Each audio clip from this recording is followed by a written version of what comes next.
안녕하세요. 이장훈 노무사입니다. 반갑습니다. 어제 우리가 30일에 공인노무사 1차 시험이 있었습니다. 그래서 해당 문제에 대한 이제 기출 해설 특강을 진행하려고 하는데요. 물론 이제 시험을 잘 보셔서 합격하실 분들은 해당 그 강의가 큰 도움이 되진 않겠지만, 좀 불행히도 좀 시험 준비가 미흡하여 합격을 못 하시고 이제 안타깝지만 불합격하신 분들, 또는 우리가 내년도, 그래서 23년도 대비 30위에 공인노무사 시험 1차 대비를 이제 하시는 분들을 위해서 해당 기출 문제 특강을 진행하도록 하겠습니다. 자, 그래서 일단 올해 이제 시험 문제를 제가 최근 3년치 그 출제와 제가 좀 비교를 해봤습니다. 자, 그랬더니 일단 결론부터 말씀드리면요, 영역별로는 달라진 게 없습니다. 자, 그래서 우리가 29회, 30회, 31회차까지 보시면 노원 파트에서 총론, 그리고 근로관계 일반, 취업규칙, 임금, 근로시간, 연차, 휴가, 여성과 소년 보호, 그리고 인사징계, 해고, 기타 법령에서 각각 큰 변화가 없습니다. 부속 법령에서 우리가 이거는 불문율이죠. 10문제가 나오고 각각의 영역에서 공통적으로 우리가 출제가 되고 있어요. 자, 그리고 노트 경우에도요, 역시 마찬가지로 총론, 노동조합 파트, 단체에서 단체방, 조정, 그리고 쟁행위, 분의 측면, 그리고 기타 법령에서 이제 4문제가 또 출제가 되고 있죠. 자, 이것도 연역적으로 보면은 큰 차이가 없고 골고루 분포되어서 출제가 되고 있습니다. 자, 그리고 두 번째의 경우는요, 우리가 출제 영역 말고 이제 출제의 근거를 보시면은 1차 같은 경우에는 2차하고 완전히 틀립니다. 2차는 우리가 순수하게 판례의 어떤 사실관계를 부여해주고 그 판례를 적용해서 누가 옳은지, 누구 주장이 옳은지 근거 제시를 하면서 답을 도출하는 논술형 시험이고요. 1차 시험 같은 경우에는 우리가 단순하게 오지선다에서 OX를 찾는 거죠. 그래서 일단 순수하게 법령으로만 문제가 출제될 수도 있고, 또 순수하게 판례 질문만 출제되는 문제가 있고, 두 개를 합한 경우가 있습니다. 자, 그리고 그 외에 일반적인 어떤 이론을 묻는 문제도 출제가 되고 있죠.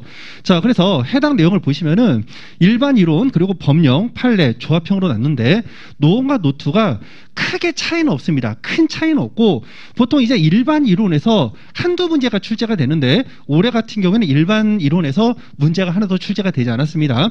그리고 보통 이 법령에서 보통 한 19문제 내외가 보통 출제가 됩니다. 자, 그래서 보시면은 노원 같은 경우에 19개, 21개, 21개, 올해 21개가 출제가 되었고요. 노트 같은 경우에는 재작년에 이제 20개, 그리고 작년에 좀 숫자가 적었죠. 판례가 좀 많이 나왔어요. 14개, 그리고 올해는 이제 17개가 출제가 되었고요. 순수하게 판례 문제만 묻는 거는 많이 안 나옵니다. 한두 문제밖에 안 나옵니다. 그래서 연도별로 쭉 보시면은 올해 같은 경우에 노원 파트에서는 1문제가 나왔고요. 노트 파트에서는 2문제가 나왔습니다. 자, 문제는 이 조합형 문제입니다. 조합형 문제가 법령하고 판례를 묶어서 출제되는 문제인데요. 이제 해당 문제의 지문이 많으냐 적으냐에 따라 가지고 출제 난이도가 달라질 수가 있습니다. 자, 그래서 노원 같은 경우에는 우리가 4개, 3개, 3개 대동소이합니다. 자, 그리고 올해 같은 경우에는 작년보다 오히려 판례를 묻는 문제가 이제 줄어들어간 거죠. 6개 문제. 자, 그래서 우리가 출제 영역이나 또는 출제 근거를 우리가 분석해 봤을 때 난이도가 그렇게 크게 높아지진 않았습니다. 그런데 이제 문제는 이제 세 번째 우리가 분석표를 좀 보셔야 돼요. 자, 세 번째 문제표를 보시면은 문제 유형입니다. 스타일. 자, 문제 유형 스타일은 전답형은 다음 중 옳은 것을 고르시오. 그리고 오답형은 다음 중 틀린 것은, 이걸 묻는 거죠. 그러면 출제 위원들도요, 맞는 지문을 틀린 지문으로 바꾸려면 품이 들기 때문에 가급적이면은 맞는 지문을 밑밥으로 깔아준다는 거죠. 그럼 상식적으로 정답형 문제가 맞냐, 오답형 문제가 맞냐? 압도적으로 오답형 문제가 많습니다. 자, 그래서 우리가 여기에는 지금 3개년만 되어 있지만요, 제가 한 5개년 이상 문제를 분석해 봤을 때 보통 정답형이 한 4문제 정도 나오고요. 그리고 오답형이 한 19개 정도 보통 이렇게 나옵니다. 그리고 이제 모듈형 문제가 여기에서 한 2문제 정도 보통 이렇게 출제가 되고 있어요. 그래서 여기에서 난이도 조절할 때는 모듈형 문제를 만일에 숫자가 높인다, 그러면 난이도가 높아지는 거죠. 모듈형 문제는 뭐냐 하면 여러분들 박스형 문제라 생각하시면 돼요. 박스형 문제. 그래서 박스 안에 뭐 보기를 여러 개 주고 다음 중 뭐 맞는 것끼리 묶인 것은, 또는 가로치고 그 안에 들어갈 숫자들을 맞게 나열한 것은 이렇게 출제하는 게 모듈형 문제입니다. 자, 그리고 간혹 가다가 단순하게 OX의 지문을 찾는 게 아니라 여러분들이 알고 있는 지식을 한 번 더 활용해서 답을 도출하도록 하는 문제가 있는데 이런 것들을 우리가 사고형 문제를 하는데요. 사고형 문제는 출제가 될 때도 있고 안 될 때도 있습니다. 되더라도 한 문제 내외로 출제가 된다는 거 기억을 해주시기 바라요. 자, 그러면 올해 시험 문제 같으면요. 정답형은 지금 5개가 나왔고 오답형이 17개예요. 자, 근데 모듈형 문제가 종전에는 2개였는데 지금 여기서 어떻게 하나가 더 추가되었죠. 난이도가 조금 올라간 것으로 평가가 될 수가 있어요. 자, 그리고 노트 같은 경우도 보시면은 우리가 정답형은 5개고요. 오답형이 우리가 보통 19개, 20개인데 오답형 숫자가 어떻게 줄었죠. 오답형이 줄고 뭐가 늘었다? 역시 모듈형 문제가 하나가 더 추가된 거죠. 자, 그리고 우리가 이제 나중에 그 문제를 직접 확인을 하겠지만 오답형과 모듈형을 합하는 문제가 있어요. 그래서 우리가 어떠한 내용에 대해서 보기가 한 5개가 있는데 뭐 다음 중 뭐뭇에 해당되지 않는 것은 이렇게 문제가 나오는 거죠. 그래서 보기를 이제 나열되는 병렬적으로 나열되는 보기들을 이제 교묘하게 좀 하나 바꿔놓는 것. 그렇게 해서 출제가 되면 단순하게 지문 자체의 OX를 찾는 게 아니라 그 내용을 다 알아야 된다는 거죠. 그래서 약간 오답형과 모듈형을 합한 문제, 그래서 오답형과 모듈형을 합한 문제가 노트에서 2개가 출제가 됩니다. 그래서 결론부터 말씀드리면요. 일단 출제된 지문 자체가 어렵지는 않았어요. 어렵지는 않은데 여러분들이 실수를 유도할 수 있는 문제 유형으로 좀 출제가 되었고요. 실제 지문도 좀 공개적으로 이런 표현하기 좀 뭐한데 좀 얍실한 문제가 좀 나왔어요. 그래서 여러분들이 눈으로 쓱 보면 맞는 지문 같아. 근데 거기에 함정이 있는 지문들이 생각보다 많이 출제가 되었습니다. 그래서 여러분들이 이제 실질적으로 본인이 잘 봤다고 생각하시는 분들도 막상 뚜껑을 열어보면 생각보다 점수가 안 나올 수도 있다는 것을 여러분들이 좀 염두에 두시면 좋을 것 같고요. 자, 그리고 우리가 내년도 대비해서 신규로 들어오신 분들은요. 1차 공부하실 때 반드시 조심할 게 있습니다. 보통 이제 노동법 같은 경우는요. 1차 시험에서 합격과 당락을 좌우합니다. 왜? 우리가 5과목 중에서 노동법이 2과목이니까요. 자, 그럼에도 불구하고 2차에서 공통 과목은요, 노동법 하나입니다.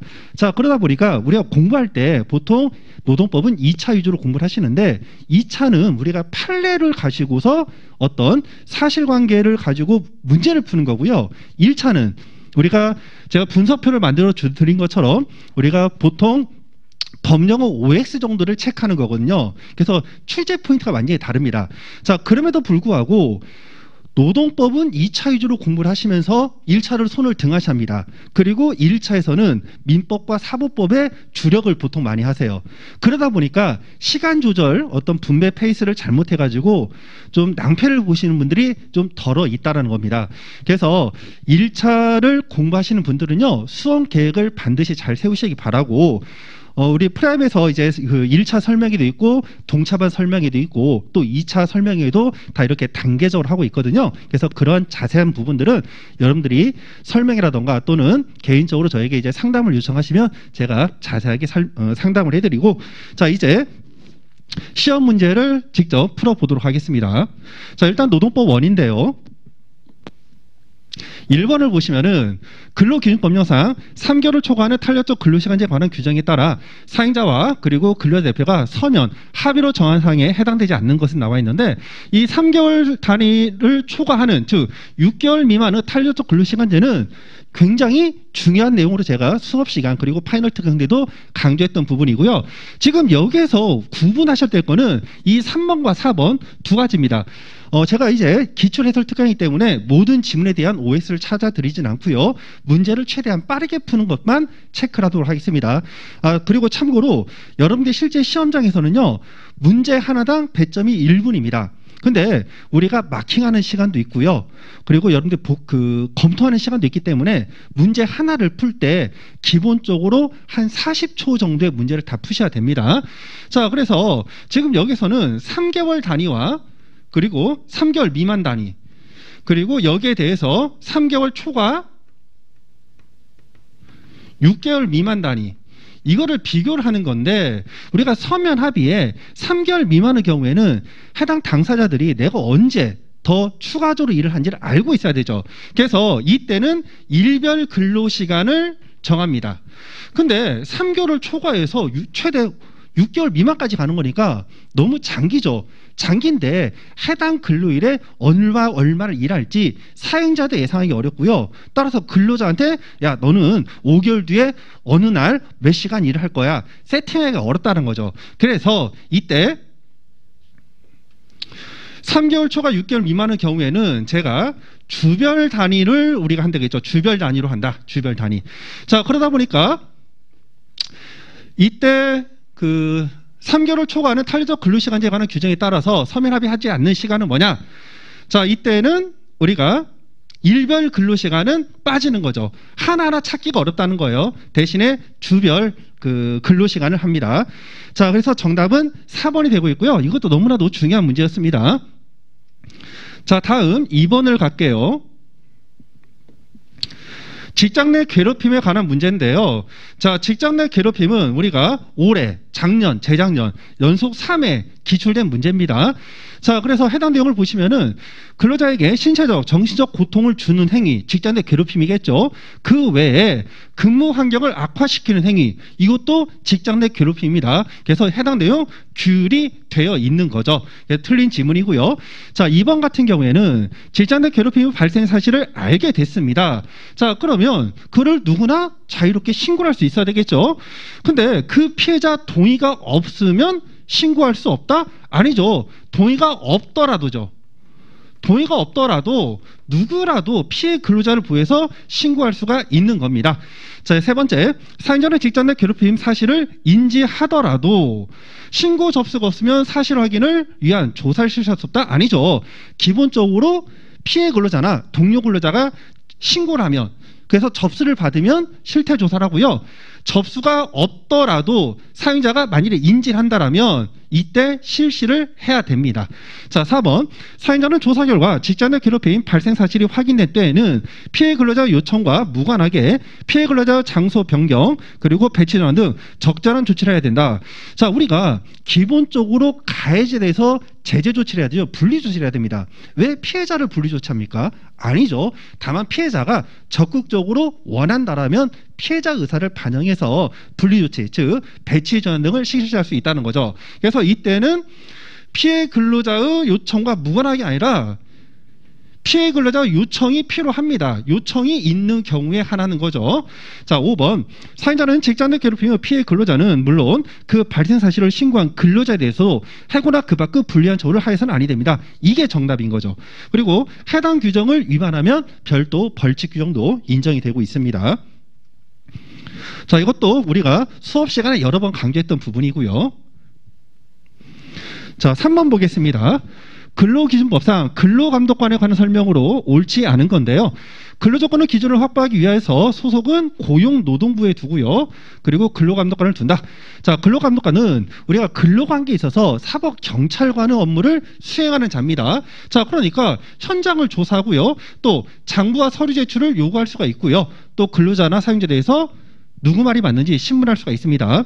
자, 그리고 의사인 근로감독관의 경우에는 취업을 금지해야 할 질병에 걸릴 의심 있는 근로자에 대해서 검진도 가능하고 있고요. 또 이런 근로감독관이 해당 근로감독관을 그만두면 직무상 알게 된 비밀을 엄수해야 됩니다. 비밀 유지 의무도 인정되고 있고요. 자, 5번 보시면 근로기준법에 따른 현장 조사, 서류 제출, 근로감독관의 직무에 관한 범죄 등의 수사는 검사와 근로감독관이 해간다. 자, 기본적으로 근로기준법에 따른 현장 조사, 서류 제출, 이거는 누가 한다? 근로감독관이 전담합니다. 얘는 근로감독관이 전담을 하고 있어요. 자, 다만 근로감독관 직무에 관한 범죄, 이거는 자기범죄죠. 이거는 자기범죄입니다. 자, 자기범죄에 대해서 수사권을 주면 자기범죄를 은닉을 하겠죠. 그래서 이런 자기범죄는 제외가 되고 있죠. 그래서 해당 내용이 틀린 지문입니다. 그래서 정답은 5번이 되겠네요.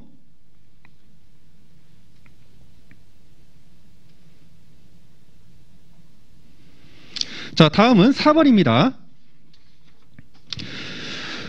임금 명세서 기재사항으로 명시된 것을 모두 고른 것은 이렇게 되어 있는데요. 자, 해당 내용은 우리가 개정법 내용이기 때문에 굉장히 중요했는데, 문제는 이 임금 명세서를 서면으로 임금을 지급할 때 교부하라고만 우리가 법령에 규정되어 있고요. 어떠한 내용들을 기재된다는 건 시행령에 규정되어 있습니다. 자, 그래서 해당 내용은 우리가 시행령 규정이라 수업 시간에 정확히 다루진 않았는데, 이거는 여러분들이 상식적으로 풀 수가 있습니다. 자, 우리가 돈을 받는데, 급여를 지급하는데 매번 다르죠. 그러니까 누구한테 지급되는지, 즉 우리가 돈을 받는 수급인의 신상 명세를 적어야겠죠. 홍길동한테 지급하는지, 자, 그리고 나서 총 얼마를 지급하는지, 총액, 그리고 근로계약서 내용을 보시면요, 임금의 구성항목, 계산 방법, 지급 방법이죠. 그러니까 총액뿐만 아니라 이러한 임금의 구성 항목이 얼마인지, 그리고 우리가 기본급 등을 어떻게 계산하는지, 계산 방법, 그리고 지급일이 언제인지, 이런 것들을 당연히 적을 것이고요. 만일에 회사였는데 조합원입니다. 그럼 조합비 공제하겠죠. 사대보험 공제하겠죠. 그러니까 공제 내역을 우리가 넣는 거죠. 공제 내역들. 자, 그러니까 이런 것들은 우리가 딱히 암기를 안 한다 하더라도 조금만 여러분들이 상식선에서 생각한다라면 누구나 맞힐 수 있는 문제입니다. 자, 그러다 보니까 첫 번째 임금 총액이고요. 두 번째 임금직을 맞는데, 고용연령일, 이거는 입사일이죠. 입사일은 근로계약서에 우리가 쓰는 거죠. 언제부터 근로를 했는지. 그리고 종사한 업무 내용이죠. 역시 이것도 근로계약서 내용입니다. 자, 그래서 이때 옳은 것을 모두 고르시면 기역, 니은 해서 정답은 1번이고요. 자, 이제 이런 문제들은 여러분들이 좀 당황만 안 하시면 누구나 맞힐 수 있는 문제인데, 해당 문제를 이제 틀리신 분들이 생각외로 좀 많을 것 같습니다. 자, 5번입니다. 근로기준법상 재량근로 대상 업무로 명시되지 않는 것 되어 있는데요. 자, 이것도 제가 좀 유치한 두 문자지만 매 수업 시간마다 강조를 해드렸습니다. 자, 그래서 제가 두 문자로 연설, 취디, 똥푸노 이렇게 얘기했죠. 똥푸노. 자, 그래서 어떤 연설자가 있는데 이 연설자가 마음에 안 들어요. 그래서 취재하던 PD가 이제 욕을 합니다. 아, 쟤 똥푸는 소리 얘기한다. 이런 식으로 연설주의 똥푸노. 그래서 보시면은 연구 업무, 그리고 취재 업무, 디자인 업무, 그리고 프로듀서 업무. 자, 이렇게 가볍게 끝나는 문제입니다. 그래서 이것도 수업만 제대로 들었다면 누구나 맞힐 수 있는 문제인 거죠. 그래서 정답은 2번이 되고 있고요.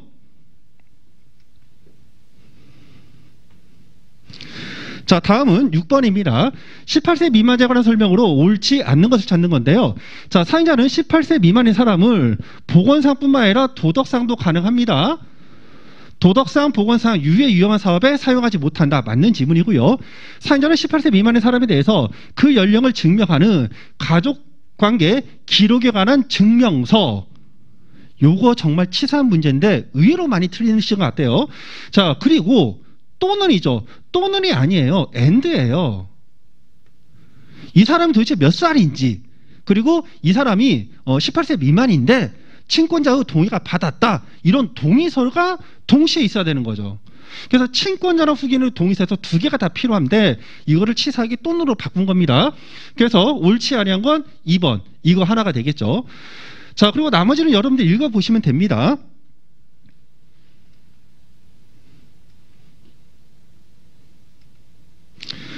자, 다음은 7번입니다. 근로기준법상 근로시간과 휴식에 설명으로 옳은 것을 찾는 건데요. 사용자는 모든 근로자에게 근로시간이 8시간이다. 자, 그러면 몇 분? 1시간이죠. 이런 것들은 깔아주는 예문입니다. 자, 사용자는 근로자에게 매월 평균 1회 이상 유급휴일을 보장해야 된다. 우리가 1회 이상의 유급휴일, 이게 뭐예요? 이게 주휴일이잖아요. 주휴일이니까 매월이 아니라 매주죠. 매주. 자, 그리고 사용자는 근로자에게 대통령이 정하는 휴일을 유급휴일로 보장해야 하므로 근로자 대표와 서면 합의를 하였다 하더라도 특정한 근로일로 대체할 수 없다? 아니죠. 휴일 대체 가능합니다. 자, 4번. 사용자는 8시간을 초과한 연장 근로에 대해서 통사임금의 100%를 가산해 지급한다? 자, 우리가 연장 근로는 통사임금의 50%를 가산하죠. 자, 그리고 5번 사용자는 근로자 대표의 서면 합의에 따라 야간 근로에 대해서 임금을 지급할 것을 가름하여 휴가를 줄 수가 있다. 보상 휴가제 제도인 거죠. 그래서 정답은 5번이 되겠습니다. 자, 이런 것들도 여러분들 기본으로 다 알고 있는 문제들이죠. 자, 다음은 8번입니다. 취업기치에 관한 문제도 매번 한 문제씩 나오고 있는데요. 자, 근로자에게 불이익하게 변경된 취업규칙은 집단적 동의를 받았다 하더라도 근로자와 개별적인 동의가 없는 한 그 취업기보다 유리한 근로계약 내용이 우선하여 적용된다 해서 최신 판례 내용이었던 거죠. 그래서 우리가 임금 피크제를 취업규칙 분립변으로 동의했다 하더라도 기존의 연봉계약사 유리하다면 개별 근로자 동의 없이 이 취업규칙 분립변경 효력이 적용되지 않고 기존에 체결한 연봉계약서 효력이 우선적으로 적용한다라는 판례 내용이었습니다. 자, 이것도 역시 수업 시간에 여러 번 했던 내용입니다. 사용자는 취업규칙의 작성 시 해당 사업 또는 사업장에 근로자 과반수를 조직된 노동조합이 없다라면 근로자 과반수 의견을 드려야 된다. 보시면 단순하게 취업규칙 작성이죠. 분립변경이 아니니까 이때는 동의가 아니라 의견 청취 의무만이 인정되고 있고요. 취업규칙은 근로자에 대해서 감급 제재를 할 경우에 그 감액은 일회 금액이 통상임금이 아니라, 자, 우리가 평균임금 산정 사유는 태휴연재감이라고 했었죠. 태휴연재감이었고 통상임금 산정 사유는 가해연출체랬죠. 가해연출체. 자, 그러다 보니까 연재감 여기 있네요. 연재감.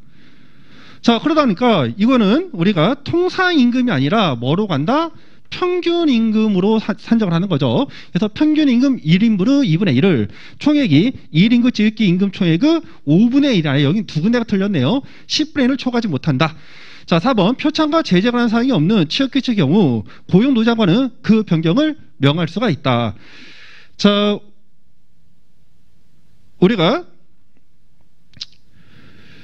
표창과 제재에 관한 사항은 취업규칙의 필요적 기재사항이지만요.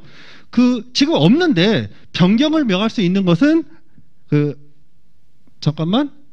옳지 않는 걸 찾는 거죠. 자, 그러니까 정답은 3번이 되겠죠. 3번. 자, 그리고 4번 같은 경우에 표창과 제재에 관한 사항이 없는 취업규칙의 경우에는 필요적 기재사항이 없기 때문에 고용장관이 이러한 표창과 제재에 관한 사항을 규정하라고 취업규칙 변경을 명할 수가 있습니다. 법조문 내용이고요. 취업규칙이 기존의 근로자에게 불이익하게 변경된지 여부를 불문하고 사용자가 취업규칙을 변경한 후 신규 취업한 근로자에게는 변경된 취업규칙이 적용된다. 그래서 신규 입사지에 대한 효력으로서 해당 내용은 상대적 무효설에 관련된 판례 내용이죠. 그래서 정답은 3번이 되겠습니다.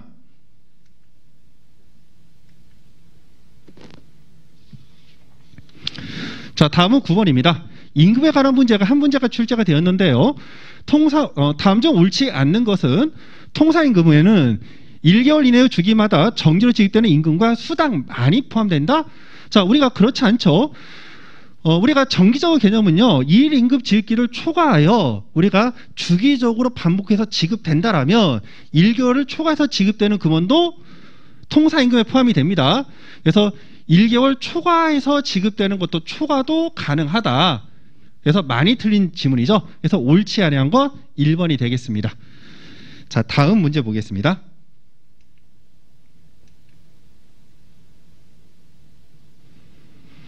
자, 10번입니다. 근로기준법상 구제명령에 관한 설명으로 옳은 것을 찾는 건데요. 중앙노동위원회의 재심판정에 대해서 사용자나 근로자는 재심판정을 송달받은 날로부터, 자, 몇 일이죠? 우리가 중노에 대한 재심판정이니까 15일이죠. 15일 이내에 행정소송법 규정에 따라 소를 제기할 수가 있다. 노동위원회 구제명령, 기각결정, 재심판정은 중앙노동위원회에 대한 재심 신청이나 행정소송에 의해서 효력이 정지되지 않는다. 그래서 이것도 여러 번 설명해 드린 내용입니다. 집행 부정지위 원칙이라고 말씀을 드렸었죠. 자, 3번. 노동위원회는 부당해고에 대한 구제명령을 할 때에는 근로자 의사와 무관하게 사용자가 원하지 아니하면 원직복직을 명하는 대신에 해고 기간 동안 임금 상당 이상의 금품을 지급하도록 근로자에게 명해야 된다. 자, 여기 보시면 금전보상제에 관련된 내용인데요. 지금 여기서는 금전보상제는 근로자가 원직복직을 원하지 않을 때죠. 그래서 근로자 의사와 무관하게 아니라 근로자가 원할 때죠. 근로자가 원할 때. 그리고 사용자가 아닙니다. 사용자가 아니에요. 자, 그리고 이 경우에 명해야 된다가 아니라 명할 수 있다죠. 명할 수 있다. 할 수 있다. 자, 틀린 지문이고 4번 노동위원회는 강제 이행을 부과할 때 이행 강제금 X, 부가사유 등을 구두, 말로 하는 게 아니라 서면으로 통지를 해줍니다. 자, 그리고 5번 노동위원회는 이행 강제금 납부 의무자가 납부 기한까지 이행 강제금을 내지 아니하면 그 기간을 독촉을 하고 먼저 독촉을 한번 해주고요. 그리고 지정된 기간 내에 이행 강제금을 내지 아니하면 비로소 국세천합 체분의 예에 따라 징수할 수가 있는 거죠. 그래서 정답은 5번입니다. 그래서 이행 강제금에 관련된 내용도 여러 번 우리가 수업 시간에 다뤘던 내용입니다. 자, 다음 11번입니다. 징계대상의 설명으로 옳지 않은 건데요. 징계처분에서 징계사유로 삼지 아니한 비행위라 하더라도 지금 징계사유로 삼지 않았습니다. 피징계자 평소 소행과 근무 성적, 그 징계처분 사유 전후에 저지른 비행위 사실 등은 징계 양적 창작 사유로 삼을 수가 있다고 했었죠. 자, 해당 내용은 판례고요. 이것도 여러 번 했던 내용입니다. 자, 두 번째, 취업 기준에 따라 소명 기회를 부여하였다 하더라도 징계위원회가 그 개개의 혐의 사항에 대해서 구체로 질문하고 징계 대상자가 이에 대해서 빠짐없이 진술하도록 조치하지 않았다면 부당한 징계가 된다? 그렇지 않죠. 소명 기회를 부여한다는 거는 당신이 언제 징계위원회에서 그 징계를 할지 안 할지 결정을 할 건데 그때 변명할 거 있으면 알아서 나와서 변명을 하라는 겁니다. 우리가 소소하게 뭐예요 구체적으로 답을 유도하는 게 아니라 스스로 자주적으로 변명을 하고 본인을 소명할 기회를 주는 거예요. 자, 그래서 이 경우에 구체로 질문하고 대상자가 빠짐없이 진술할 필요가 없습니다. 그래서 이 경우에 부당한 징계가 되지 아니한다죠. 옳지 아니한 것 2번이 되겠습니다. 자, 해당 내용도 여러 번 했던 내용입니다.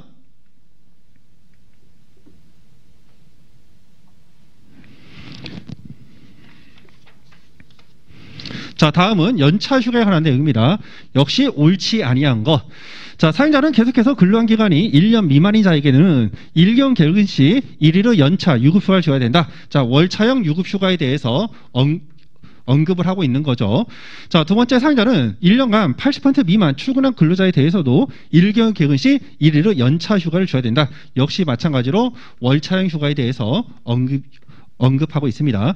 자, 세 번째, 연차 유급휴가 일수 산정 시에 근로자가 업무상 질병으로 휴업한 기간, 자, 해당 내용은 근기법 내용이죠. 근기법 60조 내용으로서 출근으로 간주를 합니다. 출근 간주죠. 자, 이것도 굉장히 쉬운 문제입니다. 그래서 정답은 3번이 되겠습니다. 자, 다음은 13번입니다.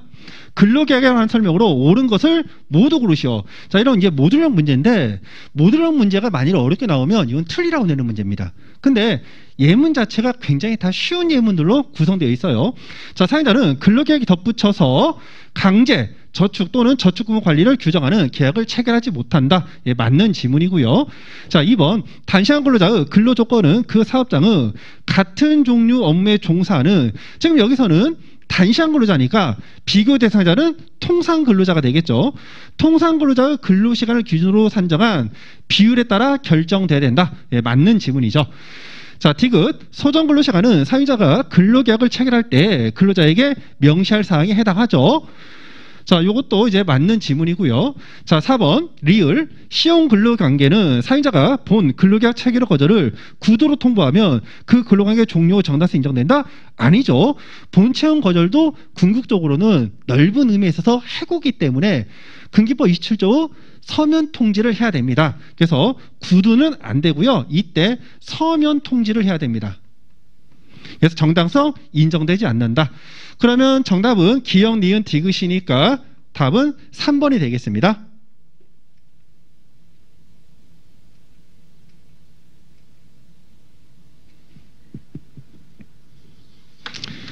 자, 다음은 14번입니다. 자, 파견법 내용인데요. 해당 내용도 문제 자체가 좀 쉬운 지문입니다. 근데 여러분들이 겁부터 먹고 집중을 못 하시는 거예요. 누구나 맞힐 수 있는 문제였습니다. 자, 파견 사업주는 쟁의 중에 사업장에 그 쟁의로 중단된 업무 수행을 위해서 근로자를 파견해서는 안 된다. 예, 맞는 지문이죠. 맞는 지문. 2번, 파견 사업주는 파견 근로자 고용 관계가 끝난 후 사행 사업주가 그 파견 근로자를 고용하는 것을 정당한 이유 없이 금지한 내용의 근로자 파견 계약을 체결해서는 안 된다. 파견 받은 근로자가 일을 잘해. 근데 이 사람은 비정규직이야. 그래서 사행 사업자가 이 사람을 직접 채용하려고 하는데 이를 반대한다? 상식선에서 그게 납득이 안 되죠. 이건 맞는 거죠. 자, 세 번째, 파견 근로자는 파견 사업주 적절한 파견 근로에서 사용 사업 관리 책임자를 선임합니다. 자, 여러분들, 파견 근로자는요, 지금 다른 회사를 가서 일을 하는 거죠. 근데 파견 사업주가 다른 데 가서 모두 일하는 사람들을 일일이 다 관리를 합니까? 공통적으로? 쉽지가 않죠. 근데 사행사업주는요, 우리 사업장에서 원래 우리 회사 근로자들이 일을 하고 있고 파견받아서 일을 하고 있는 사람들 두 부류가 있으니까 파견받아서 일하는 사람들을 집중적으로 관리할 담당자를 선임을 하라는 거죠. 그게 누구예요? 그게 사용사업 관리 책임입니다. 보세요. 사용사업이죠. 그러니까 파견사업주의 사행사업주예요. 이거는 당연히 사용사업주죠. 그럼 정답은 뭐야? 정답은 3번이죠. 그러니까 이거는 여러분들이 이성만 가지고서 문제를 잘 집중으로 보시면 내용 자체를 전혀 몰라도 논리적으로 답을 찾을 수가 있는 문제입니다. 그래서 이것도 굉장히 쉬운 문제인데 여러분들이 겁부터 먹고 틀린 분들이 의외로 많습니다. 자, 다음 15번입니다. 기간제법에 관한 설명으로 옳은 것을 찾는 건데요. 상시 5인 이상 동거 친족만을 사용하는 사업 또는 사업장에 적용된다? 그렇지 않죠. 우리가 기본적으로 기간제법은 5인 이상 사업장이 적용되고 단 우리가 동거하는 친족만을 사용하는 사업장에 대해서는 적용되지 않는 거죠. 자, 2번 휴직, 파견 등으로 결혼이 발생하여 해당 근로자가 복귀할 때까지 그 업무를 대신할 필요가 있을 때에는 원칙적으로 2년을 초과하면 무기약으로 바뀌지만 이러한 경우에는 예외적으로서 2년을 초과하더라도 기간제 근로자로 사용할 수가 있다. 예, 맞는 지문입니다. 자, 해당 내용을 보기 조금만 더 볼까요? 단시간 근로자 초과 근로제에서 우리가 가산임금을 지급할 때 평균 임금이 아니라 가산임금 산정 사유는 통사임금이죠. 누구나 아는 거죠. 공부 조금 하신 분들은. 4번 사용자는 단시간 근로자 근로계약 체결할 때 근로일별 근로시간을 서면으로 명시를 해야죠. 단시간 근로자의 경우에는 우리가 일반 성인 근로자에 비해서 계약기간을 정했다. 그러면 계약기간 그리고 주별 소정 근로일을 정하고 그 소정 근로일별 근로 시간까지 우리가 서면으로 작성을 하고 있는 거죠. 자, 5번 사용자는 통상 근로자를 채용하자 할 때 해당 사업 또는 사업장의 동종 또는 유사 업무에 종사하고 있는 단시간 근로자를 우선적으로 고용하도록 노력을 해야 되는 거죠. 이것도 여러 번 했던 지문입니다. 빈출 지문이죠. 자, 그러면 옳은 것은 뭐다? 옳은 것은 2번 표시를 해놨네요. 그래서 해당 지문도 난이도로 치면 굉장히 쉬운 문제에 속합니다. 자, 다음은 16번입니다. 자, 산안법에 관련된 내용인데요. 다음 중 옳지 않는 겁니다. 자, 이것도 수업 시간에 최소한 이것만큼 여러분들 꼭 보셔라고 강조한 내용에서 또 출제가 되었죠. 올해 중대재해법이 출제되기 때문에 중대재해에 관련된 개념은 꼭 기억하시랬습니다. 자, 그래서 중대재해는 첫 번째 사망한 것. 1번 사망. 두 번째, 우리가 3개월 이상 요양을 필요로 하면서 이때 2명 이상이죠. 2명 이상이고, 자, 세 번째, 그 외에는 몇 명? 10명 이상 부상자나 질병자가 발생한 경우입니다. 자, 그러면 직업성 질병자가 동시에 2명 발생한 재해는 중대재해에 해당되지 않죠. 몇 명? 10명입니다. 자, 그래서 이것도 여러분들 수업 시간에 부속법령 특강만 들으셨어도 누구나 맞출 수 있는 문제예요. 자, 나머지는 여러분들 읽어보시면 될 것 같고요. 자, 다음 17번입니다. 직업안정법에 관한 설명으로 옳지 않은 건데요. 직업안정기관의 장은 구인자가 구인 조건을 밝히기를 거부하는 경우에 구인 신청 수리를 거부할 수가 있다. 예, 맞는 지문이고요. 직업안정기관의 장은 통솔할 수 있는 지역에서 구인자에게 그 희망과 능력에 알맞는 직업을 소개할 수 없을 경우에는 광범위한 지역에 걸쳐서 직업을 소개할 수 있다. 자, 원칙적으로 직업안정기관의 장은요, 해당 당사자가 통근할 수 있는 지역에서 일자리를 구해주는 게 맞겠죠. 근데 그러려고 했더니 없어. 그럼 어떻게?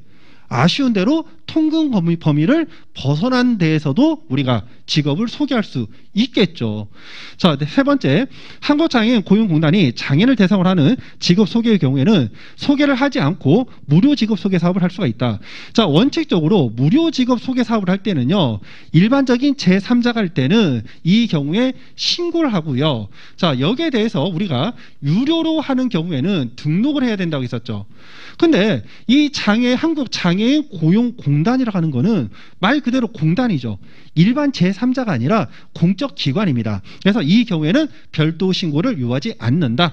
자, 이 부분도 수업 시간에 강조를 했던 부분입니다. 네 번째, 유료 직업 소개 사업을 등록을 하고 유료 직업 소개 사업을 하는 자는 구직자로부터 제공하기 위하여 구직자에게 제공하여 구직자로부터 성급을 받을 수 있다? 아니죠. 성급은 우리가 받을 수가 없습니다. 정답은 4번이 되겠습니다.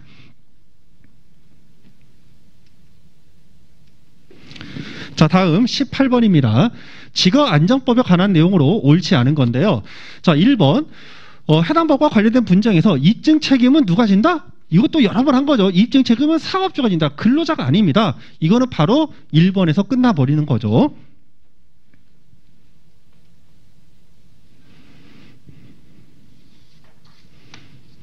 자, 다음 19번 최저임금법에 관한 내용으로 옳지 않은 건데요. 선언법을 적용을 받고 있는 선언과 선언을 사용하는 선박의 소유자에게는 적용되지 않는다. 자, 우리가 최저임금법은 선언법은 특별법이기 때문에 최저임금법 무조건 적용 제외라고 했습니다. 그래서 해당 내용 맞습니다. 자, 두 번째, 고용노동부 장관은 최저임금을 결정할 때에는 지체 없이 그 내용을 고시를 해야 되겠죠. 자, 그리고 세 번째, 이것도 맞는 거고요. 최저임금은 근로자 생계비, 유사 근로자 임금, 노동 생산성, 소득 분배 등을 고려해서 결정한다. 맞고. 자, 네 번째, 최저임금액은 시급, 시간, 일, 주, 월, 연 단위로 해야 된다. 자, 시는 뭐예요? 시급, 일급, 주급, 월급. 근데 연은요, 연봉이죠. 자, 여러분들 최저임금을 받으면서 연봉계약서 쓰는 사람이 많을까요? 없습니다. 아셨죠? 자, 그리고 최저임금은 언제든지 일을 그만둘 수가 있죠. 연봉계약서는요, 1년 단위로 총액을 받는 거죠. 당연히 여러분들이 조금만 생각하시면 이 연 단위를 해야 된다. 이거 당연히 틀린 지문이죠. 근데 여러분들이 최저임금 내용을 공부를 안 했다. 그러면 해당 지문이 안 보여요. 그냥 묻혀버립니다. 자, 그리고 다섯 번째, 고용노동부 장관은 최저임금위원회가 심의하여 의결한 최저임금에 따라서 최저임금을 결정한다. 자, 우리가 위원회에서 심의, 의결하고요. 그리고 결정고시는 행정기관의 고용노동부 장관이 결정하고 고시한다고 이것도 여러 번 말씀드렸던 내용이죠. 그래서 난이도로 보면 이것도 굉장히 쉬운 문제입니다.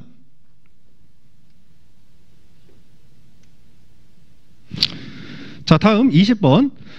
근태법에 관한 내용으로 옳지 않은 건데요. 자, 1번. 사인자가 퇴직급여 제도를 설정하고자 하는 경우에 근로자 과반수가 가입한 노동조합이 있는 경우에는 그 노동조합의 동의를 받아야 된다. 해당 지문 맞는 지문이고요. 무주택자인 근로자는 본인 명으로 주택을 구입하고자 하는 경우에 퇴직금 중간정산을 요구할 수가 있다. 자, 원칙적으로 퇴직금 중간정산은 인정되지 않지만 법령에서 정한 제한 사유가 있죠. 법령에서 정하는 이제 퇴직금 중간 정산할 수 있는 특별 열거 사유가 있습니다. 자, 그 중에 하나가 이제 무주택자가 주택을 구입하려고 할 때, 그때는 이제 어떻게 퇴직금 중간 정산을 할 수가 있다. 자, 그래서 이것도 이제 맞는 지문. 퇴직금을 받을 권리는 시효가 3년이죠. 3년간 희사하지 않으면 소멸하고요. 네 번째, 중소기업 퇴직연금 기금제도 급여를 받을 권리는 양도 압류할 수 없다. 자, 다섯 번째, 퇴직연금 사업자는 매 분기당, 자, 여러분들 분기는요 3개월마다죠. 3개월마다 1회상 적립금액 그리고 운용 수익률을 고려하여 노동부령으로 정하는 바에 따라 가입자가 알려야 된다. 자, 우리가 3개월마다 알리지 않고요. 얼마마다 알립니다. 우리가 요거는 매년 1회 이상입니다. 그래서 이것도 수업 시간에 여러 번 했던 내용이에요. 그래서 정답은 5번이 되겠습니다.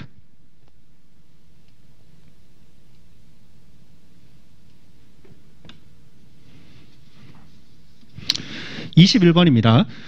임금채권보장법상 대지급구에 관한 설명으로 옳지 않은 건데요. 고용노동장관은 근로자에게 대지급을 지급할 때에는 그 지급한 금액 한도 내에서 그 근로자가 해당 사업주에 대해서 미지급 임금 등을 청구할 수 있는 권리를 대의한다. 자, 빈출되는 지문이죠. 두 번째, 근로기준법에 따른 휴업수당 중 최종 3개월분은 퇴직한 근로자에서 대지급 범위에 든다. 자, 이것도 빈출되는 지문입니다.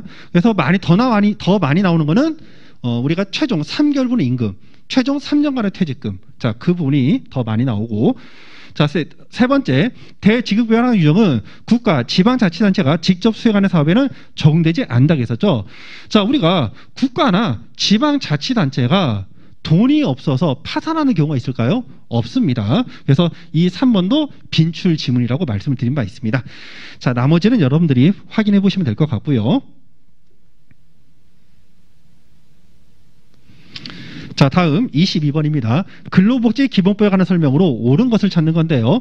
사연자는 사내 근로복지기금의 설립, 출연 이후로 근로관계 당사자 간에 정해진 근로조건 등을 낮출 수 없죠. 근로조건뿐만 아니라 기존의 어떤 그 복지 제도도 낮출 수가 없습니다.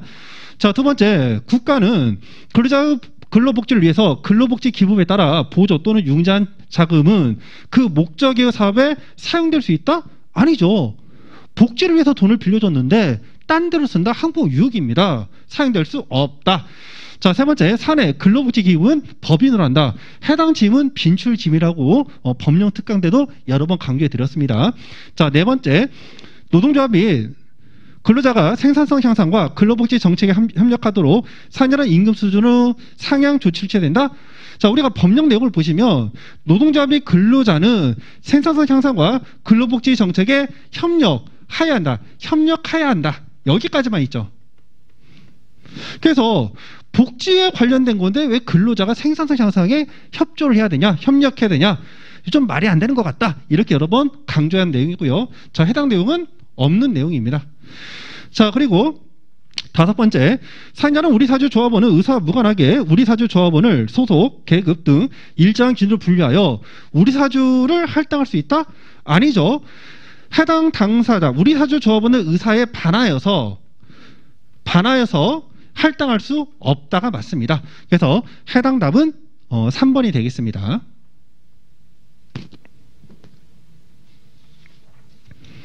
자, 다음은 23번입니다. 외국인 근로자가 고용대에 관한 법령에 관한 설명으로 옳지 않은 것을 찾는 건데요. 직업안전기관회장은 출입국 관리법을 위반하여 처벌을 받은 사용자에 대해서 그 사실이 발생한 날로부터 자, 6년간이 아니죠. 자, 몇 년간? 3년간입니다.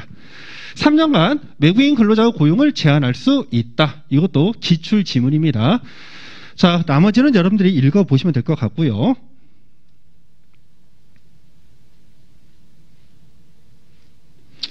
24번입니다. 노동법 법원의 상충되에 관한 설명으로 옳은 것을 모두 찾으시오. 자, 해당 내용은요, 법원의 경합 문제로서 상위법 우선의 원칙 내지 유리조건 우선 원칙에 관한 내용을 찾는 거죠. 자, 기업 근로계약에서 정한 근로조건이 근로기준법에서 정하는 기준에 미치지 못하는 경우 해당 근로계약 전체를 무효한다? 아니죠. 근로계약 전체를, 요거를 요렇게 하지 말고 근로계약 전체를 무효하지 않고 우리가 해당 근로기준법에 반하는 부분이죠. 반하는 부분에 한해서 하나여 무효가 된다. 즉 이때는 전체 무효가 아니라 불리한 부분만 무효인 편면적 무효라는 의미입니다. 자, 그래서 해당 내용 기업번은 틀리고요. 자, 니은 취업기준에서 정한 기준에 미달하는 근로조건을 정한 근로계약은 그 부분에 관해서 무효로 하고 무효된 부분은 취업규칙에서 정한 기준에 따른다. 자, 취업규칙은 규범적 효력에 관한 내용입니다. 취업규칙은 근로기준법과 어긋나서는 안 되죠. 상위법 우선의 원칙을 의미하는 거고요. 자, 리을 취업규칙은 해당 사업 또는 사업장에 대해서 적용되는 단체법과 어긋나서는 안 된다. 자, 이것도 맞는 지문입니다. 자, 그래서 정답은 니은, 디귿, 리을, 니은, 디귿, 리을. 정답은 4번이 되겠네요.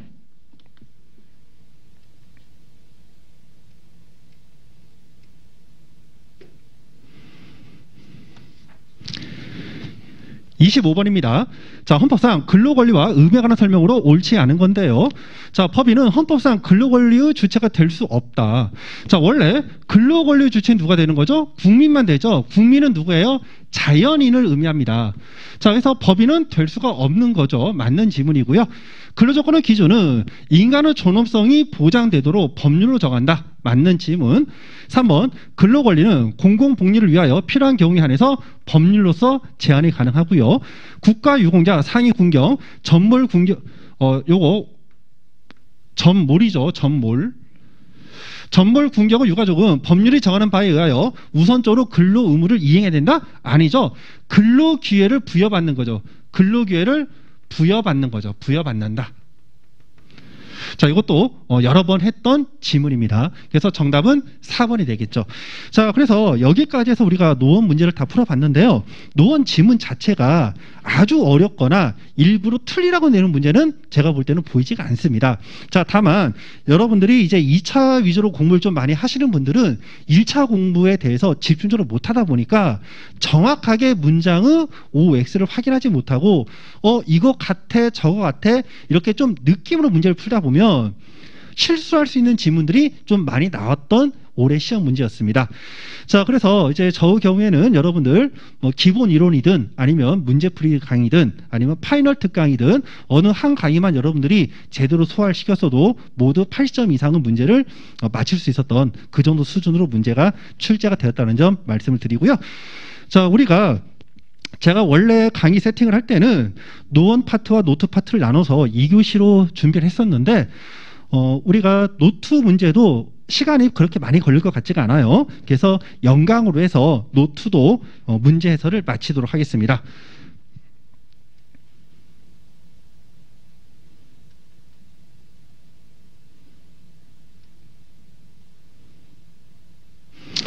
자, 1번입니다.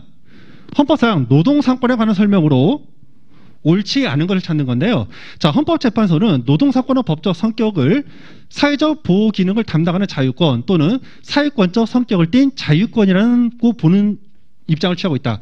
자, 그래서 제가 두 문자로 사람들이 집회하면 무섭죠. 무서우면 사자, 사회권적 성격을 띤 자유권이다. 이렇게 말씀드린 바 있고요. 자, 두 번째, 근로자는 근로조건 향상을 위하여 자주적인 단결권, 단체 교섭권, 단체 행동권을 갖는다. 법조문 내용이죠. 자, 세 번째, 헌법재판소는 노동자의 적극적 단결권은 근로자 개인의 단결하지 아니할 자유보다 중시가 된다. 자, 또 노동자에게 위와 같은 조직 강제권을 부여한다고 하여 이를 근로자의 단결하지 아니할 자유, 본질적 내용을 침해하는 것으로 단정할 수 없다는 입장을 취하고 있다. 그래서 해당 헌법재판소 입장은 종전 좀 오래된 헌법재판소 입장인데 이거는 이제 우리가 그 반주학계획에 관련돼서 법이 개정되기 전에 헌법소원이 한번 들어간 적이 있다고 했었죠. 그때 나왔던 판례 입장입니다. 그래서 해당 내용은 간단하게 말씀드리면 개인의 단결권보다는 집단의 단결권이 더 우선시 되기 때문에 헌법 33조 단결권에는 단결하지 아니할 자유가 포함되지 않고 단결하지 아니할 자유는 헌법 제10조 행복 추구에서 파생되는 일반적 행동 자유권 내지 헌법 21조의 그 결사유자에서 파생되는 권리라고 이제 보고 있는 거죠. 그래서 이것도 맞는 지문입니다. 자, 4번. 헌법상 보장된 근로자의 단결권은 단결할 자유만을 가리킨다. 그래서 단결하지 아니할 자유, 즉 소유적 단결권은 여기에 포함되지 않는다. 좀 전에 말씀드린 부분입니다. 자, 5번. 헌법재판소는 노동상권 제한에 관한 개별적 제한 규정을 두고 있지 않은 경우에 헌법 37조 제2항의 일반 유보 조항에 의해서 노동상권을 제한할 수 없다는 입장을 취하고 있다? 아니죠. 모든 그 자유와 권리는 제한이 가능합니다. 다만 본질적인 부분을 제한할 수 없다. 거기에 이제 답이 있는 거죠. 정답은 5번이 되겠습니다.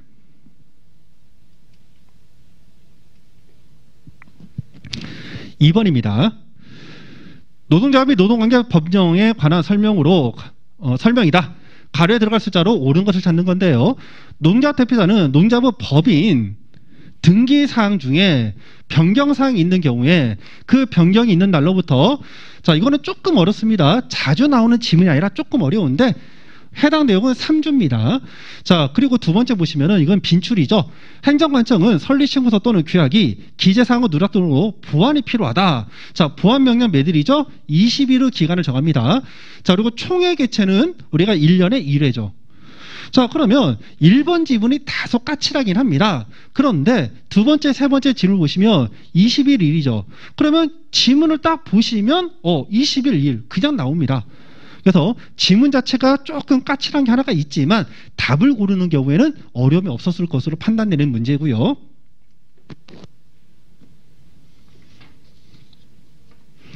자, 세 번째. 노조법상 노동조합에 관한 설명으로 옳지 않은 건데요. 행정관청은 노동조합의 결의가 규약에 위반된다고 인정하는 경우에 이해관계인의 신청이 있는 경우에 한해서 노동위원회 의견을 얻어 그 시정을 명할 수가 있다. 자, 시정 명령에 관한 내용 중에서 우리가 결의 처분에 관련된 내용이 규약에 반할 때는 이해관계인의 신청이 있어야 된다. 여러 번 강조했던 내용이죠. 맞는 지문입니다. 그래서 결의 처분이 규약 위반할 때 이때는 이해관계인의 신청이 있어야 된다. 자, 그리고 행정관청은 벌 모르니까 노동위원회 의결을 거쳐야 되겠죠. 두 번째, 노동조합의 합병, 분할, 해산, 조직 형태 변경을 위해서는 총회 의결을 거쳐야 된다. 자, 이것도 제가 여러 번 강조했던 거죠. 그래서 여러분들 총회와 관련해 가지고 주임단의 기연합주 이렇게 두 문자 말씀드렸고요. 자, 이게 이제 총회 의결사항이죠. 의결사항이고 이 의결사항 중에 특별 의결 정족수를 구하는 게 1278이랬죠. 그래서 규임인데 이때 임원의 경우에 선거는 들어가지 않고 임원의 해임만 적용된다라고 강조해드렸고 그리고 합주 동일합니다. 자, 그리고 세 번째, 총회는 임원의, 여기 나오네요. 해임에 관한 사항은 특별 의결 정족수죠. 그렇기 때문에 제적 과원 출석과 출석 3분의 2 찬성으로 의결한다. 맞는 지문입니다. 단체 협약에 관한 사항, 주임단의 기원 합주에서 여기 단 나오네요. 자, 역시 총회 의결 사항입니다. 맞는 지문이고요. 자, 다섯 번째, 종사근로자인 조합원이 해고가 되어 노동위원회에 부당해고 구제 신청한 경우에는 중노위의 재심 판정이 있을 때까지 종사근로자로 본다. 자, 여러분들 이거 굉장히 쉬운 문제인데 틀리시는 분이 있어요. 왜? 실수하니까. 지금 여기 나오면 조합원이죠. 조합원이 문제되는 거는 우리가 구제 파트에서 부당해고예요, 부당노동행위예요. 부당노동행위예요. 자, 그래서 조합원이 해고되어 노동위원회 부당해고 구제 신청이 아니라 분노의 구제 신청입니다. 자, 이것도 여러 번 강조했던 부분인데 좀 안타깝게도 틀린 분들이 좀 덜어 있는 것 같습니다. 정답은 5번이 되고 있습니다.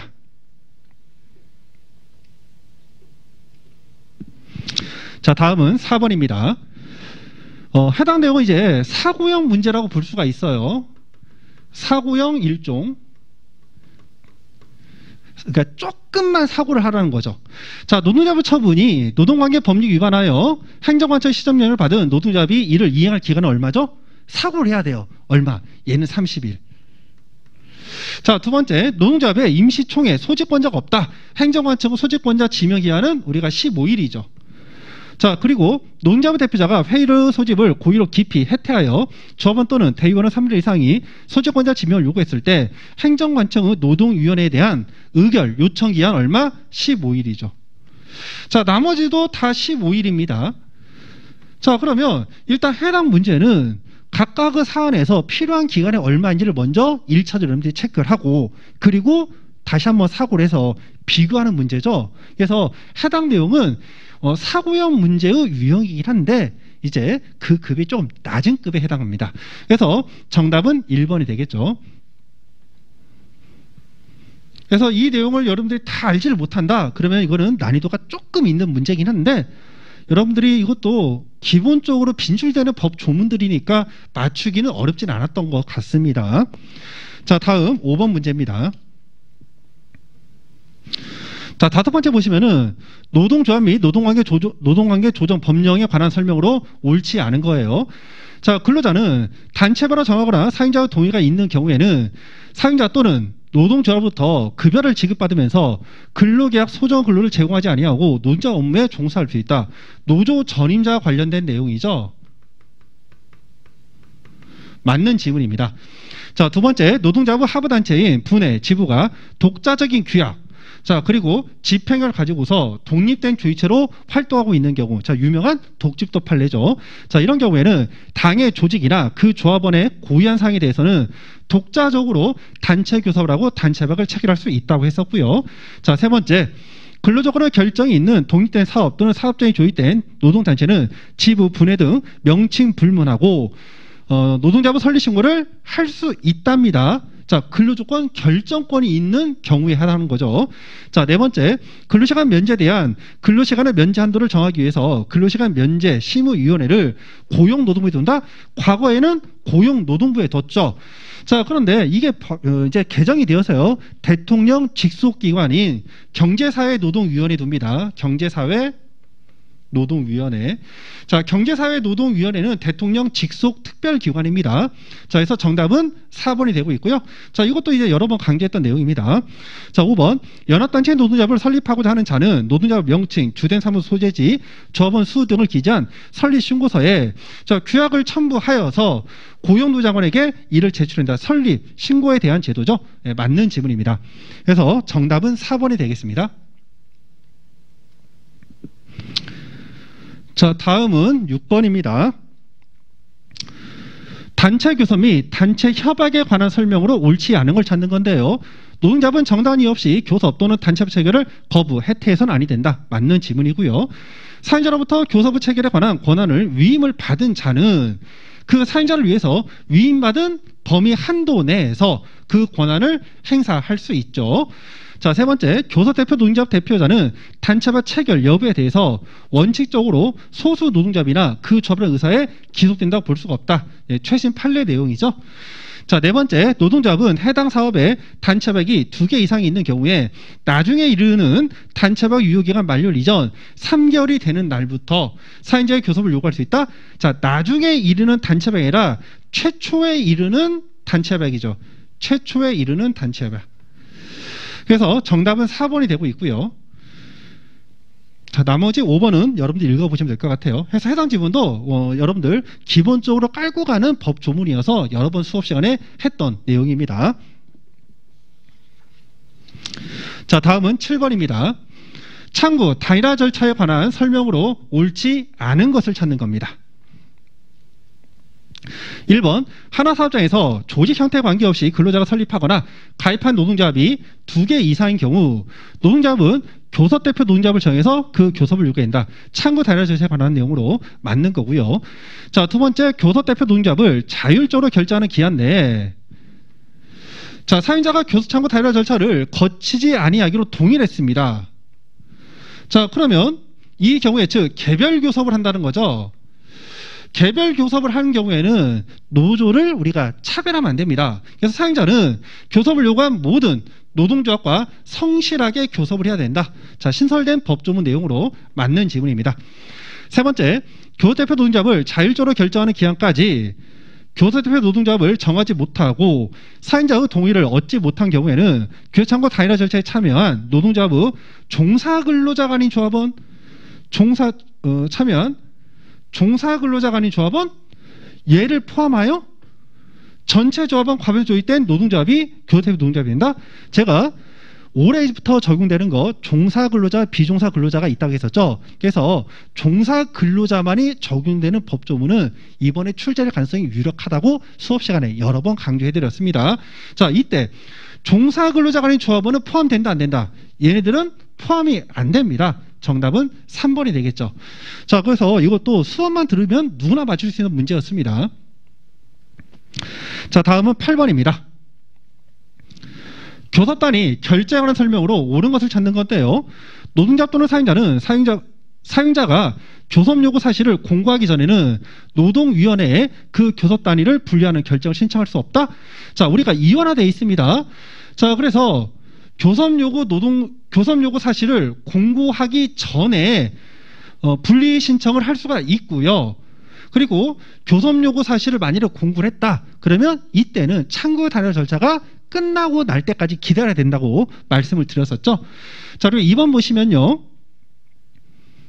노동자 또는 사용자는 분리된 교섭 단위를 통합하여 교섭하려고 하는 경우에 노동위원회에 분리된 교섭 단위를 통합하는 결정을 신청할 수 있다.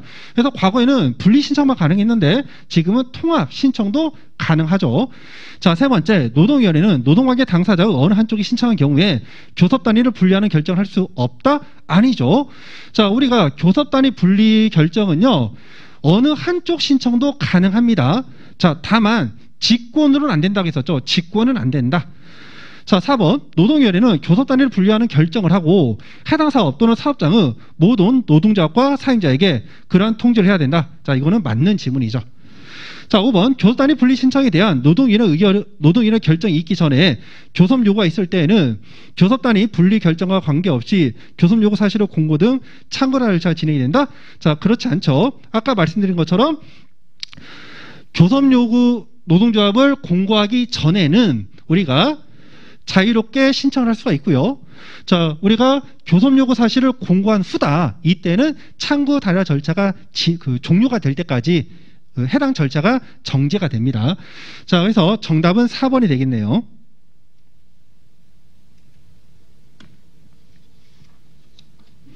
자, 다음은 9번입니다. 단체 협약에 관한 설명으로 옳지 않은 것을 찾는 건데요. 단체박은 행정관청은 단체박 중 위법한 내용이 있는 경우 노동위원회의 의결을 얻어서 그 시정을 명할 수가 있다. 자, 예. 법 위반이 있을 때 행정관청이 시정명령을 내릴 수가 있고요. 하나 사업장에 상시 사용되는 동종근로자 반수 이상이 하나의 단체박 적용을 받고 있을 때 행정관청은 직권으로 다른 동종 근로자에 대해서 당해 단체박을 적용한다는 결정을 하여야 한다. 자, 우리가 단체박의 효력 확장에 대해서 사업장 단위의 일반적 구성력과 지역 단위 일반적 구성력이 있죠. 그래서 사업 단위 일반적 구성력은 우리가 동종 근로자 반수 이상이고요. 자, 그리고 지역 단위의 일반적 구성력은 동종 근로자 3분의 2 이상이죠. 그래서 이거는 문제가 섞여 있습니다.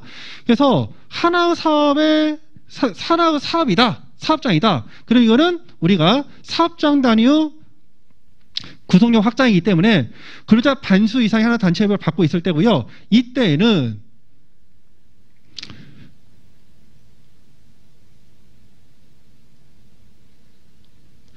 직권으로 하는 게 아니라 이때는 행정관청이 직권하는 게 아니라 이때는 이 사업장 단위의 경우에는 당연 확장 적용됩니다. 당연 확장 적용이고 지역 단위의 경우에는 행정관청이 이제 확장 공고를 해야 되죠. 결정 공고. 그래서 틀린 지문이에요. 옳지 아니한 것 2번이 되겠습니다. 자, 나머지 지문은 쉬워요. 단체박 유효기간을 정하지 않았을 때 3년으로 되고 있고 단체박 신고는 당사 쌍방이 연명으로 해야 됩니다. 단체박 이행 방법에 관해서 노동위원회가 제시한 이행 방법에 관한 견해는 중재, 재정과 동일한 효력을 가지고 있다. 빈칠 지문이죠. 정답은 2번이 되겠습니다. 자, 다음은 10번입니다. 자, 10번도 여러 번 출제했던 조문인데, 자, 첫 번째가 이거 여러분들 수업 시간에 조금 조심하라고 여러 번 강조해드렸죠. 지금은 단체박 최장 기간이 3년입니다.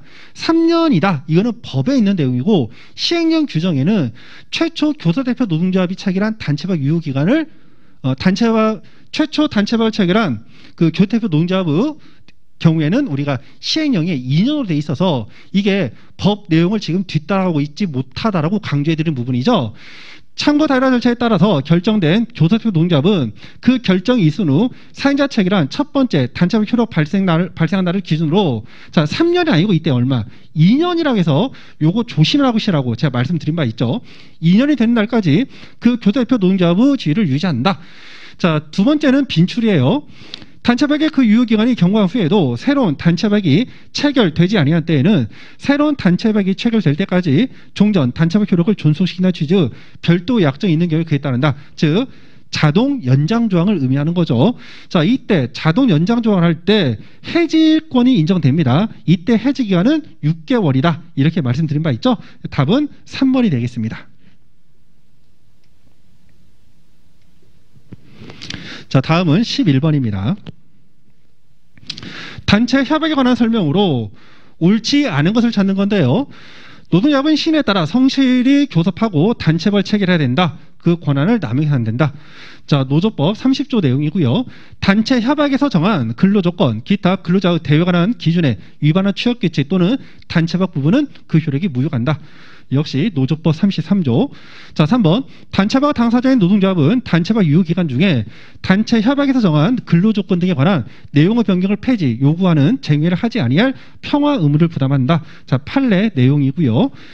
자, 4번. 사인자는 인사처분할 때 노동조합의 사전 동의, 승낙을 얻어 인사처분하도록 단체법 등에 규정된 그 절차를 거치지 아니한 인사처분은 원칙적으로 무효로 봐야 된다. 그래서 인사조항으로서 우리가 협의조항은 구성력이 없고 합의조항은 구성력이 있다고 했었죠. 그래서 해당 내용은 이제 판례 내용으로 맞는 지문입니다. 자, 5번째, 노동조합은 근로조건 향상을 목적으로 하기 때문에 사인자와 사이에 근로조건을 불리하게 변경한 단체협약을 체결할 수 없다? 아니죠. 협약 자체의 원칙이 적용되죠. 협약 자체의 원칙이 적용되기 때문에 이런 분리 변경, 이렇게 불리하게 변경하는 것도 가능합니다. 가능. 자, 그래서 정답은 5번이고요. 자, 해당 지문은 좀 난이도가 굉장히 쉬운 문제였습니다. 자, 다음 12번입니다. 노동조합 및 노동관계조정법상 노동위원회가 행하는 노동쟁의의 조정에 관한 설명으로 옳지 않은 것은, 자, 노동위원회는 관계 당사자 일방이 노동쟁의 조정을 신청한 때, 자, 조정해달라 신청하면 지체 없이 공적 조정을 개시합니다. 자, 조정은 조정 신청이 있는 날로부터 일반 사업은 10일, 공익 사업은 15일 동안 하고 있고요. 자, 3번째, 노동위원회는 조정 신청 전에 교섭을 주선하는 등 관계 당사자 자주적인 분쟁을 해결을 지원할 수 없다. 자, 우리가 조정 절차는요, 실력 행사로 나가기 전에 평화적인 분쟁 해결 방법으로 좋은 제도라는 걸 전제로 갑니다. 자, 다만 공적 조정이 사적 조정보다 우선하지는 않는다고 했었고요. 자, 그래서 조정을 신청하기 전이라 하더라도 평화적 분쟁 해결을 위해서, 즉 자유적 분쟁 해결을 위해서 지원할 수는 있는 거죠. 지원할 수는 있대. 이 지원에 대해서 다만 조정 신청 전이라면 구속력은 없다. 구속력은 없다라고 이것도 여러 번 수업 시간에 강조했던 부분입니다. 그래서 정답은 3번이 되겠네요.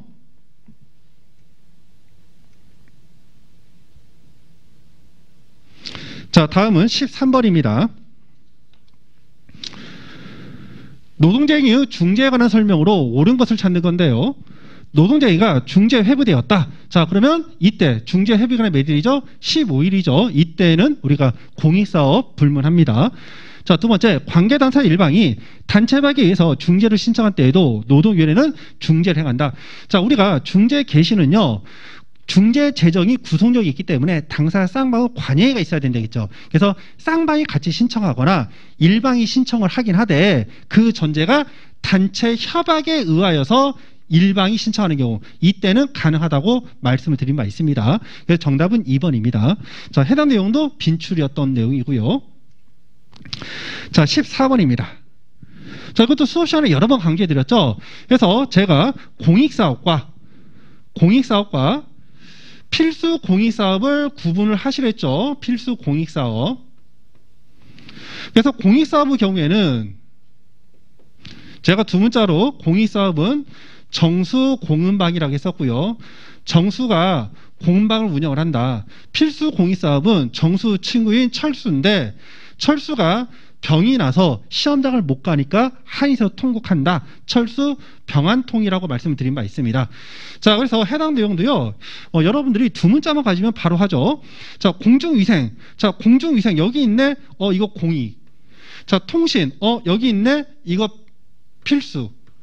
방송 여기 있네. 이거 공익. 한국은행 사업 여기 있네. 이거 필수. 조폐 사업. 조폐 사업은 우리가 은행 사업에 속하는 거예요. 자, 그래서 이 경우에는 공익. 자, 여기 병이 있죠. 여기 병 한 통 필수. 그럼 필수 있는 거 다 묶어볼까? 니은, 리을, 비읍이네. 자, 니은, 리을, 비읍. 정답은 3번이 되겠습니다. 그래서 해당 내용도 제가 파이널 특강까지 포함해서 이제 매 수업 시간마다 달달했던 내용이죠. 자, 다음은 15번입니다. 직장 폐쇄에 관한 내용인데요. 다 판례 내용으로만 구성되어 있는 문제예요. 사연자가 직장 폐쇄가 정당한 쟁의로 평가받는 경우에는 사업장 내의 노조 사무실 등 정상적인 조합 활동에 필요한 시설이라 하더라도 조합원 출입을 허용되지 않는다? 자, 옳지 않는 거죠. 자, 원칙적으로 사용자의 직장 폐쇄가 허용되는 것은 사용자의 시설 관리권이 인정되는 범위 하나고요. 처음부터 사용자의 시설 관리권이 배제가 되고 있는 노조 사무실이나 조합 사무실에 대해서는 원칙적으로 인정이 되지 않습니다. 자, 다만 이러한 기사 출입에 의해서 사용자와 사용자 측과 물리적인 충돌이 예상되는 경우에 대안 장소를 제공하고 그 제공된 대안 장소가 합리적 방법이라고 인정이 된다면 그때 예외적으로서 노조 사무실에 대한 출입을 제한이 가능할 뿐이죠. 그래서 정답은 1번이 되겠습니다. 자, 나머지 내용들도요, 다 최신 판례 내용이에요. 자, 넘어가시고 16번입니다. 노동조합이 쟁의를 하고자 할 경우에 행정관청과 관할 노동위원회에 신고할 사항이 아닌 것은, 자, 해당 내용도 유해책뿐만 아니라 핵심 속속노동법 모든 책에 다 들어가 있는 내용인데 제가 좀 강조는 많이 안 했습니다. 자, 강조는 안 했지만 여러분들이 기본적으로 수업 시간에 여러 번 말은 했어요. 자, 일단 우리가 쟁의를 하는데 왜 노동위원회 행정관청에 이걸 신고할까요? 사람들이 모여가지고 으쌰으쌰 하니까 여기에 대해서 좀 예측하고 예를 들어서 교통 문제도 발생할 수가 있겠죠. 그래서 그러한 제3자들이 받는 피해를 최소화하기 위해서 최소한의 내용을 신고하라는 겁니다. 자, 그럼 보세요. 사람들이 예를 들어서 집회를 하면서 거리 시위를 한다. 만일 그래봐요. 자, 그러면 일단 일시와 장소는 반드시 필요하겠죠. 그리고 이 사람들이 도대체 몇 명이 참가하는가. 그래서 이거를 답으로 체크하신 분들은 없을 거예요. 그러면 이제 1번이냐 5번이냐인데 1번은 이 목적은 제3자에게 영향을 미쳐 안 미쳐요? 제3자에게 영향을 아무것도 안 미쳐요. 이거는 사용자에 대해서만 미치죠. 근데 쟁의 방법은요. 이게 파업인지 태업인지 아니면 피켓팅인지. 자, 그래서 이 쟁의 방법은 우리가 제3자에게 영향을 미치기 때문에 요거까지 포함을 하고요. 정답은 1번입니다.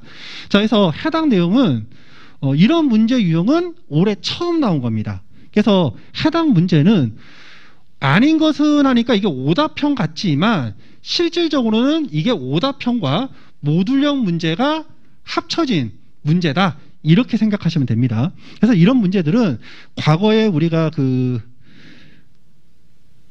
한 25회 이전, 한 20회까지 이런 문제가 많이 출제가 되다가 한동안 되고 있지 않았습니다. 그러다가 이제 올해 시험 문제에서 이런 문제가 이제 한 3문제 정도가 출제가 되고 있어요.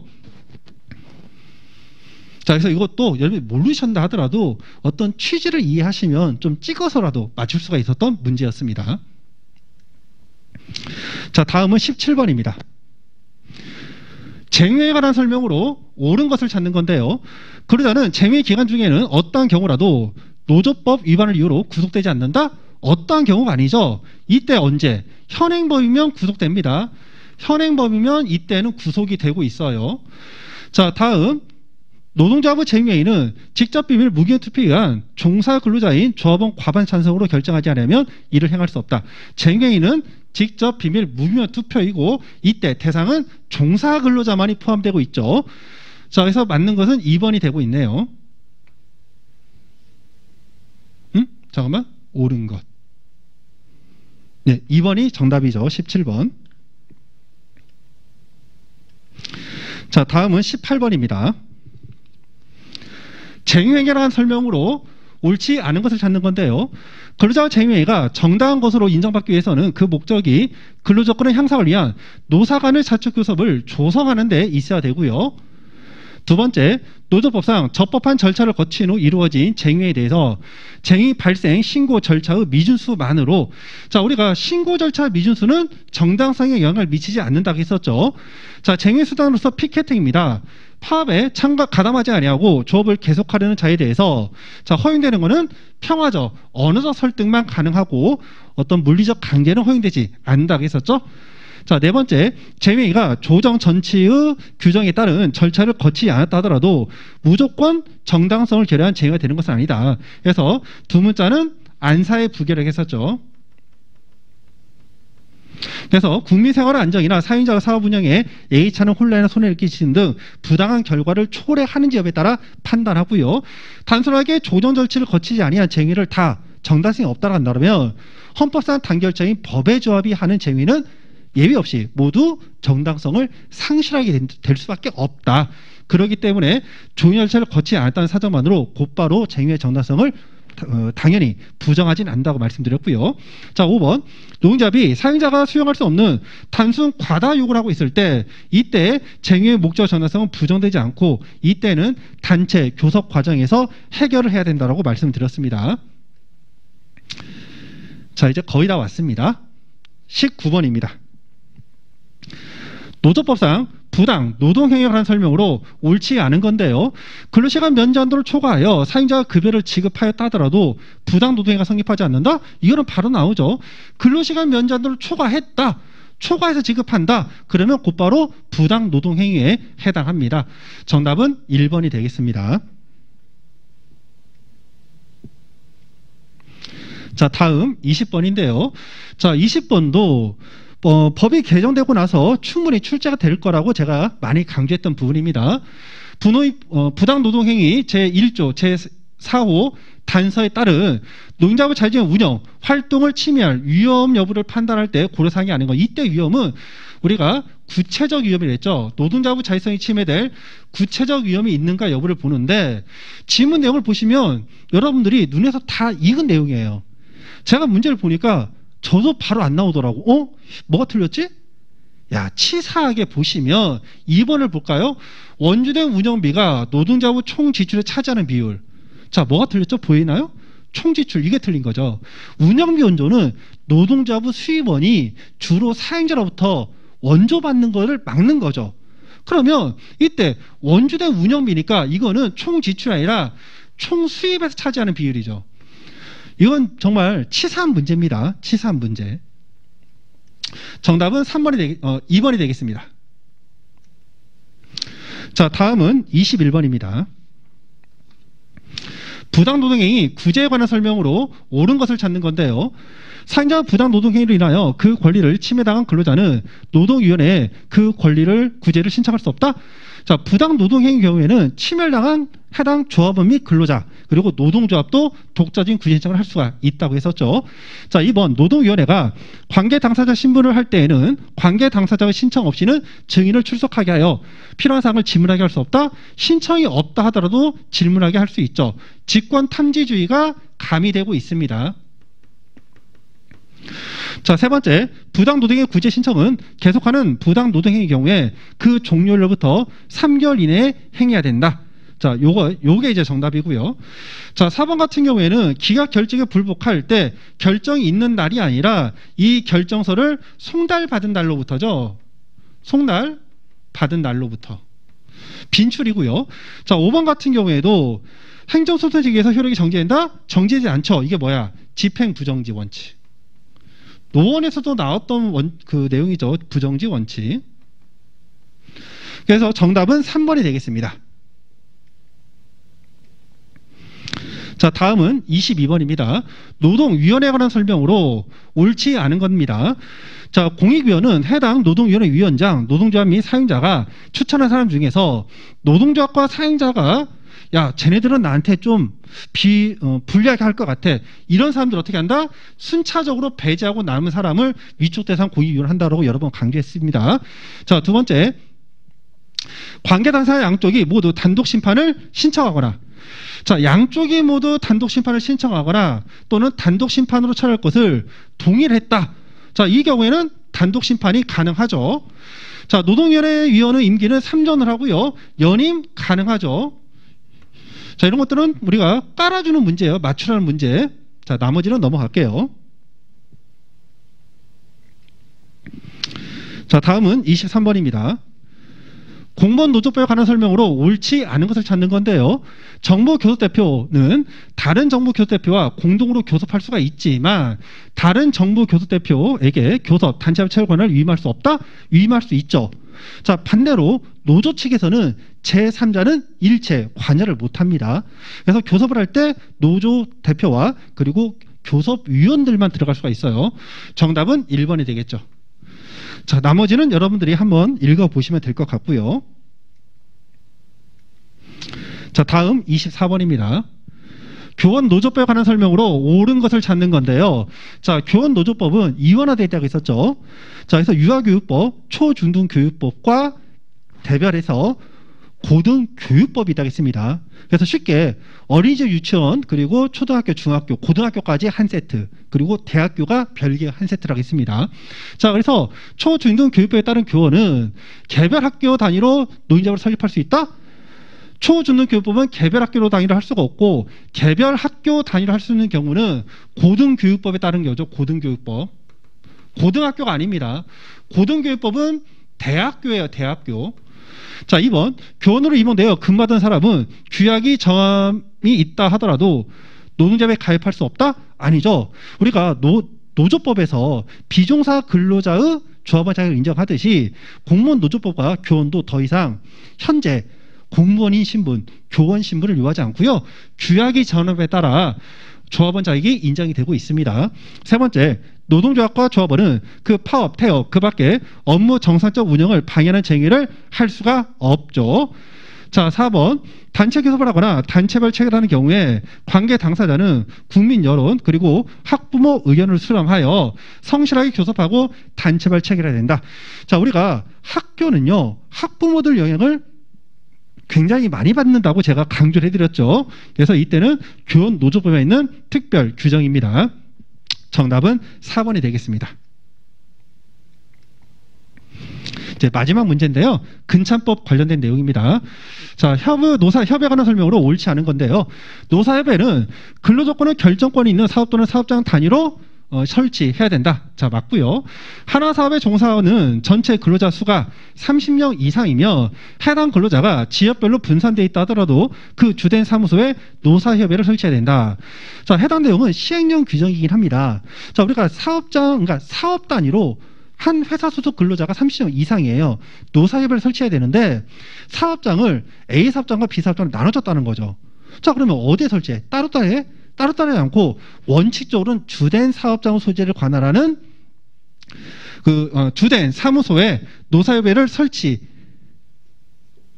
해야 됩니다. 자, 다만 우리가 사업장별로 설치를 할 수도 있는 거죠. 맞는 지문입니다. 자, 세 번째, 근로자 교육 훈련, 능력 개발, 기본 계획 수립에 대해서는 노사협의 의결을 거쳐야 된다. 자, 제가 의결사항, 보고사항, 협의사항, 빈출이를 했죠. 그래서 이때 두 문자로 복사의 기회. 복사의 기회는 제가 기본적으로 의결 사항이라고 말씀드린 바 있고요. 자, 그리고 어떤 계획자가 들어가는 것. 다만 기본 계획은 제외라고 했죠. 기본 계획은 제외. 기본 계획은 제외. 기본 계획은 여기에 나오는 거예요. 기본 계획은 복사하기 위해서 기본 계획이고. 자, 지금 여기에서는 얘는 이제 보고사항, 보고니까 계획이니까 보고, 그리고 그 외에는 그 외에는 협의사항이라고 말씀드린 바 있죠. 자, 그래서 복사의 기회에서 기내, 그러니까 이때는 의결을 거쳐야 된다. 자, 맞는 지문이고요. 임금의 지급 방법, 체계, 구조 등 제도 개선입니다. 자, 복사의 기회도 없고 계획도 아니죠. 그러니까 얘는 뭐야? 협의사항입니다. 맞는 지문이에요.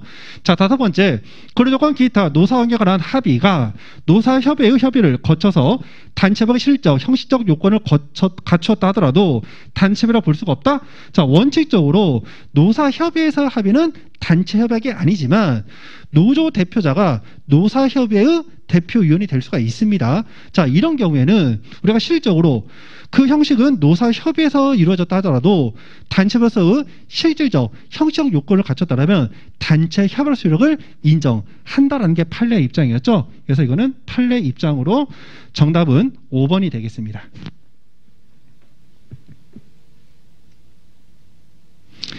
자, 여기까지 해서 저희가 2022년도 제31회 공인노무사 1차 노동법 1, 노동법 2 기출문제를 이제 해설 특강을 했고요. 자, 해당 내용이 여러분들 차후에 노동법 공부하시는데 도움이 되기를 바라겠습니다. 자, 그리고 기타 문의사항이 있는 경우에는요, 개인적으로 제가 이제 각종 OT에 제 연락처가 공개가 되고 있습니다. 자, 여기서도 좀 마무리를 좀 해드릴까요? 제 연락처는 010-4123-5637이니까 자, 여러분들이 꼭 제 수업을 안 듣는다 하더라도 여러분들이 전체적으로 1차 공부 비중과 2차 공부 비중을 어떻게 해야 될 것인지, 그리고 과목별로 1차 공부를 어떻게 해야 될 것인지 궁금한 점들이 있으신 분들은요, 편하게 저한테 뭐 카톡으로 남겨주시면 상담 연락드리도록 하겠습니다. 자, 그러면 여러분들 오늘 하루 좋게 마무리하시고요. 차후 본강의 시간 때 뵙도록 하겠습니다. 감사합니다.